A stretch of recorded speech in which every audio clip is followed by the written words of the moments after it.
Assalamualaikum warahmatullahi wabarakatuh. Bismillah, alhamdulillah, la haula wa la quwwata illa billah. Asyhadu an la ilaha illallah wahdahu la syarikalah wa asyhadu anna Muhammadan abduhu wa rasuluh allazi la nabiyya ba'da amma ba'du. Alhamdulillah, pada kesempatan kali ini kita masih diperkenankan untuk dapat berjumpa kembali bersama Padepokan Gunung Lawu Al-Husaini. Sebelumnya, izinkan kami untuk menyapa sedulur-sedulur semuanya dimanapun saja berada. Semoga pada kesempatan kali ini sedulur-sedulur semua berada dalam keadaan yang sehat walafiat dan senantiasa berada dalam naungan lindungan Allah Subhanahu wa ta'ala. Amin Allahumma ya rabbal alamin. Insyaallah pada kesempatan kali ini kami dari Padepokan Gunung Lawu Al-Husaini akan mempersembahkan sebuah amalia,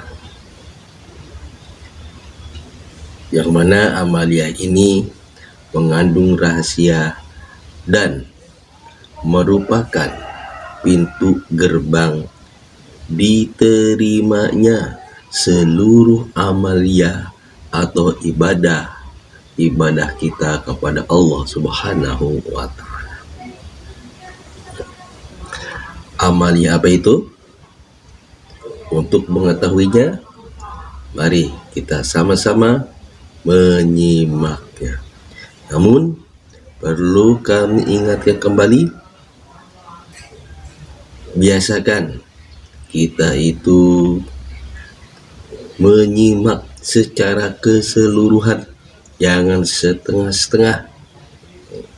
Efeknya akan mengakibatkan gagal paham.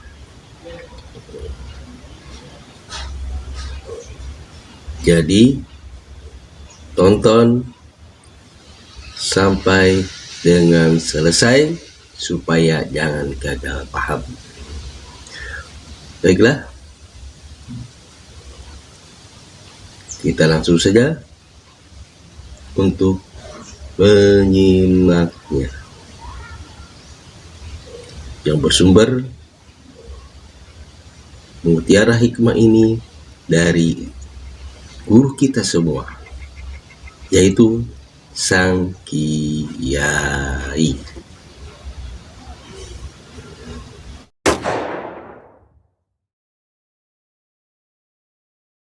Rahasia taubat. Dosa-dosa yang belum ditebus dengan taubat, maka dapat mencegah seseorang dari memahami rahasia-rahasia yang halus-halus.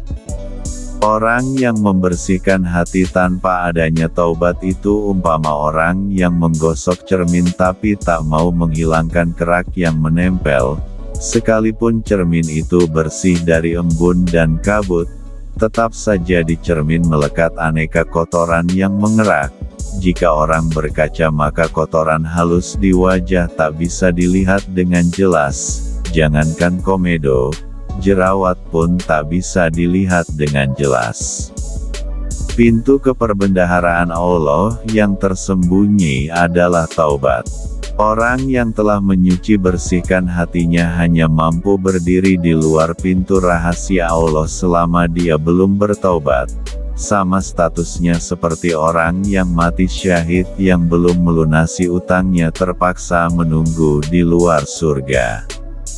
Jika dia ingin masuk ke dalam perbendaharaan Allah yang tersembunyi yang mengandung rahasia yang halus-halus, maka wajiblah bertaubat. Taubat itu sendiri merupakan rahasia yang halus. Orang yang tidak memahami rahasia taubat tidak akan mengerti mengapa Rasulullah Shallallahu Alaihi Wasallam yang tidak pernah melakukan dosa masih juga memohon ampunan, sedangkan sekalipun baginda Rasulullah Shallallahu Alaihi Wasallam berdosa semuanya diampunkan Allah Subhanahu wa Ta'ala. Apakah Rasulullah Shallallahu Alaihi Wasallam tidak yakin bahwa Allah mengampuni semua dosa-dosa dan kesalahan-kesalahan beliau, jika ada? Maksud taubat adalah kembali, yaitu kembali kepada Allah Subhanahu wa Ta'ala. Orang yang melakukan dosa menyebabkan tercampak jauh dari Allah Subhanahu wa Ta'ala. Meskipun orang ini sudah berhenti melakukan dosa, malah dia sudah melakukan amal ibadah dengan banyak, namun tanpa taubat dia tetap tinggal berjauhan dari Allah Subhanahu wa Ta'ala. Dia telah masuk ke dalam golongan hamba yang melakukan amal salih tetapi yang berjauhan dan bukan dekat dengan Allah Subhanahu wa Ta'ala. Taubat yang lebih halus adalah penghayatan kalimat. Tidak ada daya dan upaya melainkan anugerah Allah Subhanahu wa Ta'ala. Kami datang dari Allah dan kepada Allah kami kembali. Segala sesuatu datangnya dari Allah Subhanahu wa Ta'ala, baik persyaratan maupun perbuatan kita. Sumber yang mendatangkan segala sesuatu adalah uluhiyah, Tuhan, dan yang menerimanya adalah ubudiyah, hamba. Apa saja yang dari uluhiyah adalah sempurna dan apa saja yang terbit dari ubudiyah adalah tidak sempurna. Uluhiyah memasok kesempurnaan tetapi ubudiyah tidak dapat melaksanakan kesempurnaan itu. Jadi, ubudiyah berkewajiban mengembalikan kesempurnaan itu kepada uluhiyah dengan memohon ampunan dan bertaubat sebagai pengakuan kecacatan. Segala urusan dikembalikan kepada Allah Subhanahu wa Ta'ala. Semakin tinggi makrifat seorang hamba maka semakin kuat ubudiyahnya dan semakin sering dia memohon ampunan dari Allah Subhanahu wa Ta'ala. Mengembalikan setiap urusan kepada Allah Subhanahu wa Ta'ala, sumber datangnya segala urusan. Pintu taubat makom pertama yang harus dilalui untuk mendekat diri kepada Allah. Seorang hamba tidak akan bisa beribadah dengan sungguh-sungguh dan diterima Allah apabila jiwanya belum ditempa dalam makam taubat. Salat, puasa, zikir dan seluruh ibadah yang ditetapkan Allah atasnya tidak akan berfungsi dengan baik apabila tidak melalui pintu taubat. Yang dimaksud taubat adalah rujuk ilallah, kembali kepada Allah. Seluruh manusia memiliki potensi untuk berbuat kesalahan, sebagaimana disebutkan dalam suatu hadits. Kullu bani Adam khotta'un wa khairul khotta'in at-tawwabun. Setiap anak bani Adam berdosa, dan sebaik-baik orang yang berdosa adalah mereka yang kembali kepada Allah Subhanahu wa Ta'ala, bertaubat.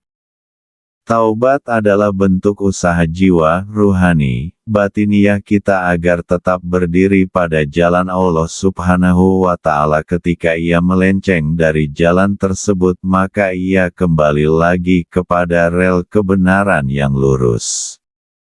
Makam taubat mesti dilalui sebagai sarana perbaikan diri dan pembersihan jiwa. Usaha taubat bukanlah kegiatan tahunan, melainkan rutinitas harian seseorang yang telah ditetapkan memiliki kekurangan dan kesalahan. Esensi taubat pertama adalah al-i'tiraf, yakni pengakuan jujur dan tulus di hadapan Allah Subhanahu wa Ta'ala atas segala kezamilan, kemaksiatan, kesalahan yang telah dilakukannya. Dengan pengakuan objektif tersebut ada harapan akan bimbingan dan pemeliharaan Allah. Saat seseorang duduk merenungi kekurangan diri dan melakukan taubat adalah saat yang sangat mahal dan berharga dalam kehidupannya. Waktu di mana seseorang merasa hina, berlumur dosa, mengakui kesalahan di hadapan Allah merupakan momentum yang tinggi nilainya di hadapan Allah Subhanahu wa Ta'ala. Karena jiwa yang diselimuti kondisi tersebut akan senantiasa dalam bimbingan dan rahmat-Nya. Rasulullah Shallallahu Alaihi Wasallam memberikan informasi kepada umatnya bahwa waktu yang berbahaya bagi seseorang adalah di saat ia sedang merasakan sombong, ujub, bangga, merasa hebat dan pintar, jiwanya tidak merasa butuh akan ampunan Allah. Kondisi tersebut menyebabkan bimbingan dan rahmat Allah terputus kepadanya.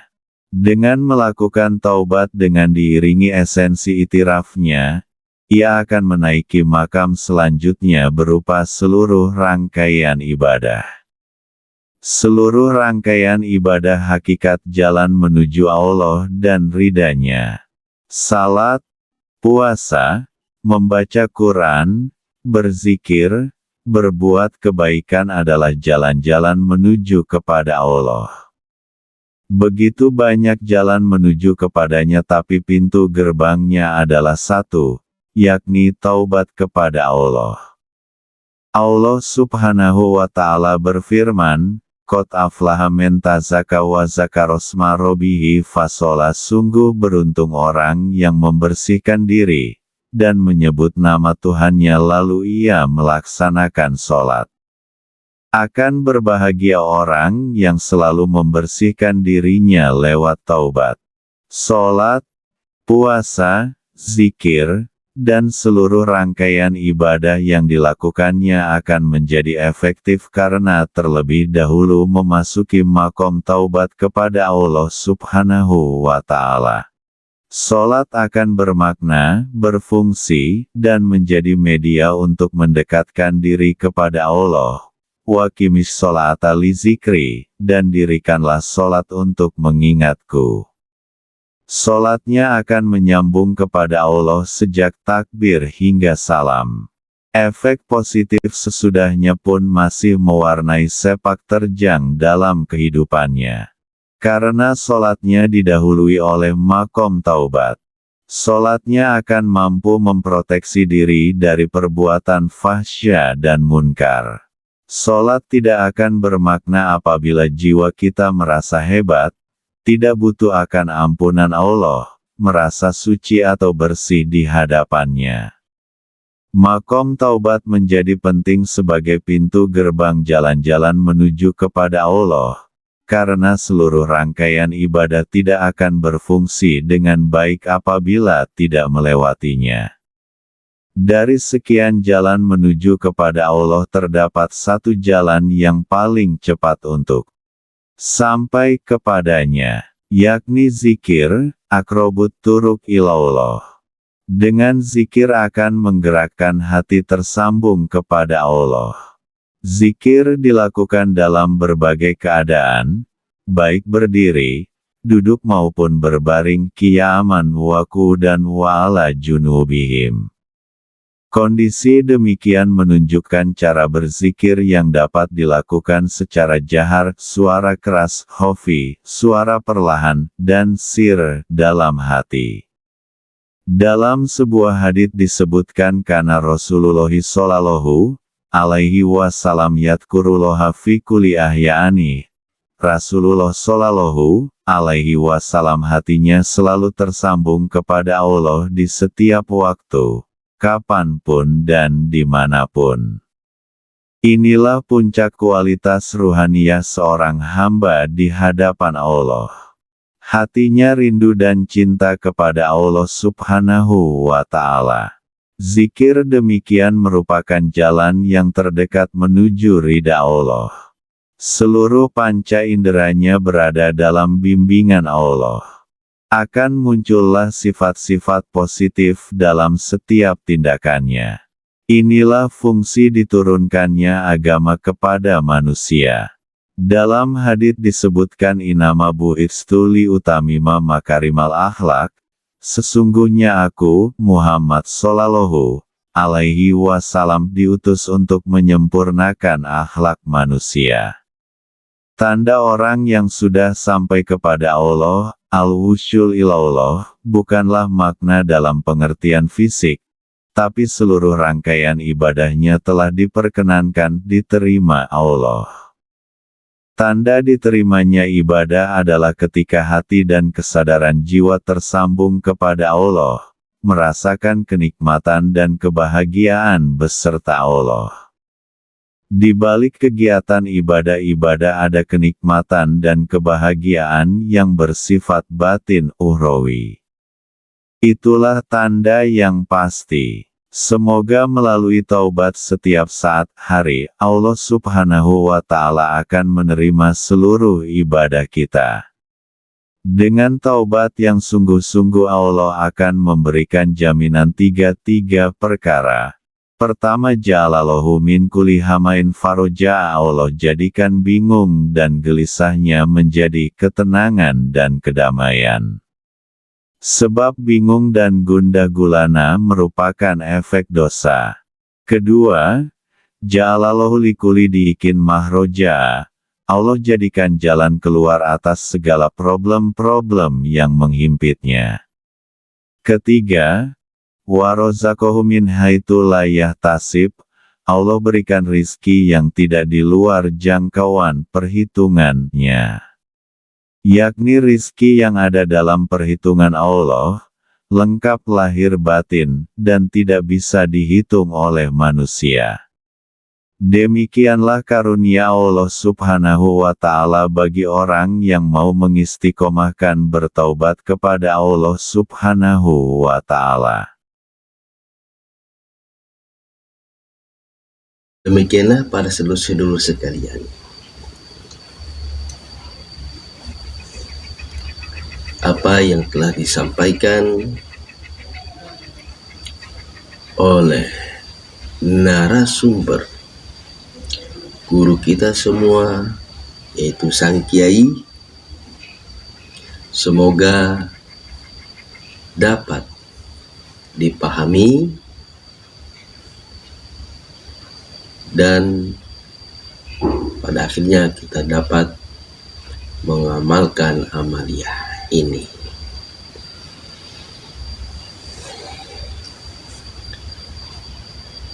Ya, ilmu tanpa amal bagaikan pohon yang tidak berbuah, tidak akan ada kemanfaatannya sama sekali.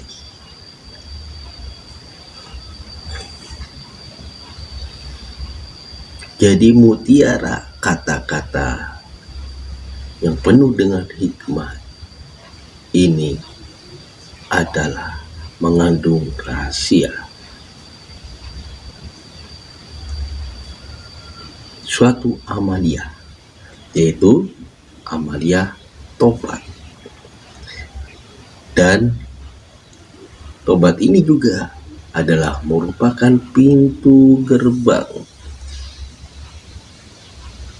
bagi kita semua untuk diterimanya amal-amal ibadah kita kepada Allah Subhanahu wa Ta'ala sebagaimana yang telah dijelaskan. Namun perlu kami informasikan kepada para sedulur sekalian, tatkala kita melakukan taubat itu ada cara-caranya tersendiri, ada ilmunya tersendiri, ya. Nah, bagi para sedulur sekalian, kalau ingin mengetahui atau ingin mengetahui amalan taubat ini, ya, secara detail, silakan para sedulur dapat menghubungi kami. Di mana? Yaitu lihat di bawah sini. Nah, di situ ada ya nomornya, silakan menghubungi Insya Allah kami akan memberikan amalan tobat ini secara gratis, tidak dipungut biaya sama sekali. Jadi tidak perlu khawatir ya, tenang saja, gratis. Silakan bagi yang mau prosedur semuanya dimanapun saja berada, jika ingin memiliki amaliyah tobat ini bisa menghubungi kami pada nomor yang di bawah ini. Mudah-mudahan apa yang kami persembahkan pada kesempatan kali ini mendapatkan berbagai macam hikmah dan manfaat sehingga dapat meningkatkan nilai-nilai keimanan dan ketakwaan kita kepada Allah Subhanahu wa ta'ala. Amin Allahumma ya Rabbal Alamin. Akhirul kalam. Wassalamualaikum warahmatullahi wabarakatuh.